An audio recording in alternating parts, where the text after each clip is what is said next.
Sekarang ini saya sudah berada di ruang bermain salah satu rumah sakit negeri yang ada di Kota Solo, yaitu RSUD Muwardi Surakarta.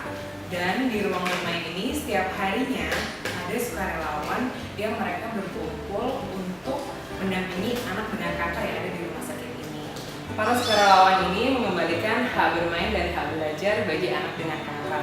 Seperti yang kita tahu, anak dengan kanker membutuhkan waktu pengobatan 8 bulan hingga 2 tahun lamanya.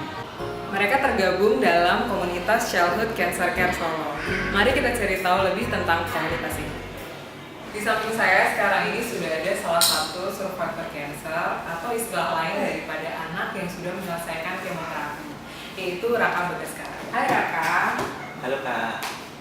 Oke, kalau dulu Raka didiagnosa apa ya? Saya dulu sempat didiagnosa kanker darah atau leukemia. Leukemia. Iya. Untuk leukemia sendiri membutuhkan waktu berapa lama penyembuhannya?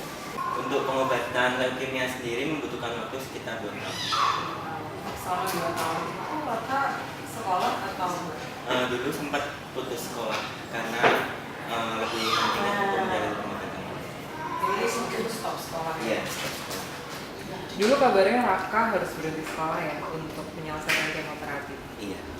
Terus kenapa sekarang Raka mau melanjutkan sekolah?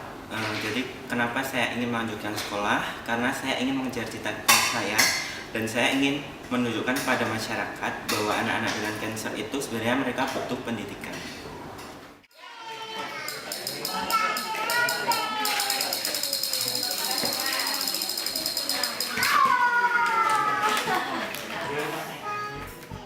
Sekarang saya sudah bersama salah satu volunteer bidang pendidikan dan pendampingan untuk anak dengan kanker. Hai Kiki. Hai, Sudah berapa lama sih gabung sama komunitas ini? kurang lebih 1,5 tahun. Kenapa dulu mau gabung sama komunitas ini? Karena saya tertarik aja sih, pengen lihat mereka senang, pengen mereka itu biar punya teman. Karena saya emang punya pengalaman pribadi sama mereka.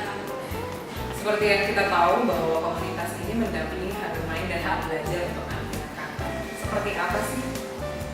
Untuk pendampingan hak belajar dan bermain, kalau bermain sih ya setiap waktu bisa. Terus kalau untuk belajarnya kita mengadakan kelas dari Senin sampai Jumat. Nah untuk hari Senin sampai Rabu itu kelas pendidikan formal, jadi mata pelajaran sama kayak di sekolah, ya kurang lebih sama kayak di sekolah. Sama kita, Iya. Indonesia.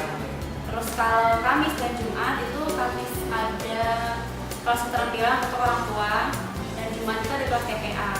Jadi pendampingannya nggak cuma anak-anak tapi orang tua juga. Iya, karena kita juga pendekatan sama orang tuanya. Kenapa pendekatan dengan orang tua juga penting? Karena kita di sini orang tua itu kan di sini yang utama ya mendampingi anak. Jadi kalaupun kita main sama anaknya, kita kenal sama anaknya, tapi kita nggak dekat sama orang tua itu kan cuma. Untuk kedepannya, pendidikan anak dengan kanker sendiri mau diarahkan kemana sih?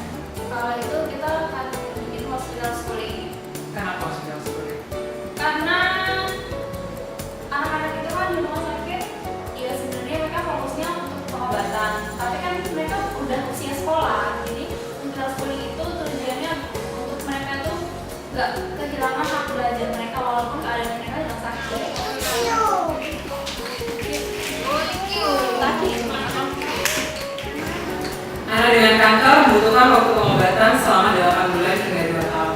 Tapi mereka tidak boleh berhenti sekolah. Mereka masih memiliki haknya sebagai seorang anak, yaitu hak bermain dan hak belajar.